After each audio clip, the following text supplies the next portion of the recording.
दुष्काळग्रस्त शेतकऱ्यांना दिलासा देणारी बातमी हाती आल्यानुसार खरीप अनुदान वाटपाच्या दुसऱ्या टप्प्यात 407 कोटी 63 लाख निधी जिल्ह्यांना वितरित करण्यात आला असून लवकरात लवकर हा निधी वाटप करण्याचे आदेश विभागीय आयुक्तांनी दिले आहेत।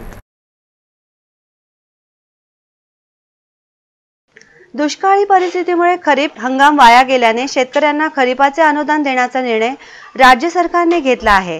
या निर्णयानुसार पहिल्या टप्प्यात 1156 कोटी 38 लाखांचा मिळालेला निधी शेतकऱ्यांच्या खात्यावर जमा करण्यात आला। दुसऱ्या टप्प्यात अनुदान वाटपासाठी 407 कोटी 63 लाखांचा निधी उपलब्ध करून देण्यात आल्याचा आदेश सरकारने आज बुधवारी काढला आहे। मराठवाड्यातील दुष्काळी परिस्थितीमुळे खरीप हंगाम वाया गेल्याने शेतकरी हवालदिल झालाय। सरकारने मराठवाड्यातील 8522 गावात दुष्काळ जाहीर केला। दुष्काळामुळे खरीप हंगाम वाया गेल्याने शेतकऱ्यांना खरीपाचे अनुदान देण्याचा निर्णय सरकारने घेतलाय।